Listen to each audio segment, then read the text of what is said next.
Hello and welcome to problem 6 in my Calculus 3 or Multivariable Calculus problem solving series. In this video we're going to look at limits in 3 dimensions and see how they compare to limits that you learned previously. So in this video we're going to be looking at limits in multivariable calculus. So how do we define a limit for a function f of x comma y as it approaches a point x0 comma y0. To do this, we're going to define an open disk. An open disk is a disk, so it includes all the points inside this circle except on the border. So to define an open disk, we're going to have this statement which says that delta, which is the radius of the disk, is greater than the square root of x minus x0 squared plus y minus y0 squared. And this is the distance formula. So what this says is that any point x comma y has to be less than the radius of this disk. So this includes all the points inside the circle. So if I draw the z-axis here, and I want to find the limit as f of x comma y approaches x0 comma y0. So this is the z-axis. And let's say for a point x comma y, f of x comma y, or the z value, will go here. So this is f of x comma y. And let's also say that the limit as x comma y approaches x0 comma y0 of f of x comma y. So the limit will equal a real number, L, when the following happens. So let's say L, a real number, is the limit for x0 comma y0. And it's somewhere on the z-axis, maybe here. Then what we do is we define epsilon. Epsilon is going to be bounds that we set on the z, so on the z-axis. So if we set up these bounds, then this is epsilon, and the limit definition says that for any epsilon there exists a delta, so a disk, where any point in the disk, the distance between f x comma y, so this distance here from that to L, is going to be less than the distance from epsilon to L. So as you get closer and closer for any epsilon, this distance will be smaller for any disk that you pick. So this means that for this limit to be a real number, then any epsilon that you pick, so any bounds that you pick on y, there exists a disk with a radius of delta where any point, the value of f at any point in the disk is less, so this distance is less than the distance from epsilon to L.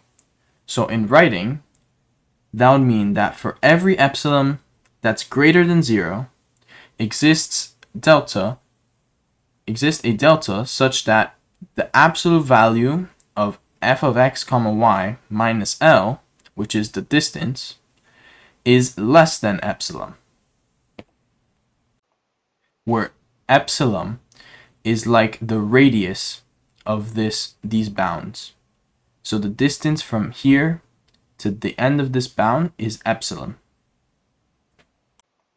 So similar to in calculus 1 and 2, the definition for continuity of a function is if the limit as x comma y approaches a point x0 comma y0 for a function is equal to the value of the function at that point. So if this is true, then the function is continuous at that point, x0 comma y0. So let's go ahead and look at some examples about how to use limits. This question asks us to find the limit of x comma y as it approaches the point 1 comma 2 for the function 5x squared times y over x squared plus y squared. So this question is fairly easy, and all you have to do is plug in the numbers for x and y. So it's going to turn into 5 times 1 squared times 2 over 1 squared plus 2 squared. And on the numerator, you're going to get 10. And on the denominator, you're going to get 5. And so this limit turns into 2. So the limit as it approaches 1 comma 2 will approach the value of 2. So this example asks us to show that the limit does not exist.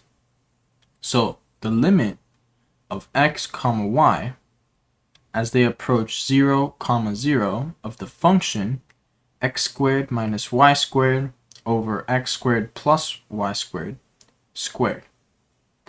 So one way to prove that this limit does not exist is to show that two paths that approach different values. If you find two ways in which the limit approaches two different values that don't agree, then you have proved that this limit does not exist. So the two values that I'll be using are along the line y equals 0 and along the line y equals x.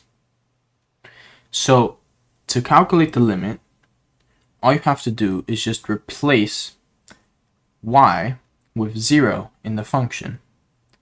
So when we do that, we get x squared minus 0 squared over x squared plus 0 squared squared.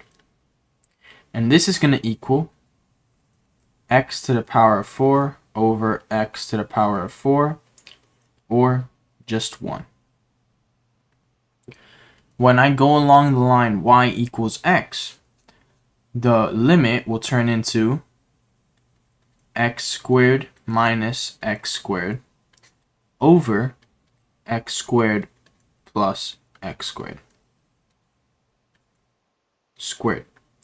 And these two cancel out, and so you're left with 0 in the numerator, meaning that the whole limit turns into 0. And since these two values are different, then we prove that the limit does not exist. If you like this video, then make sure to like and subscribe, and also comment down below what I should do next.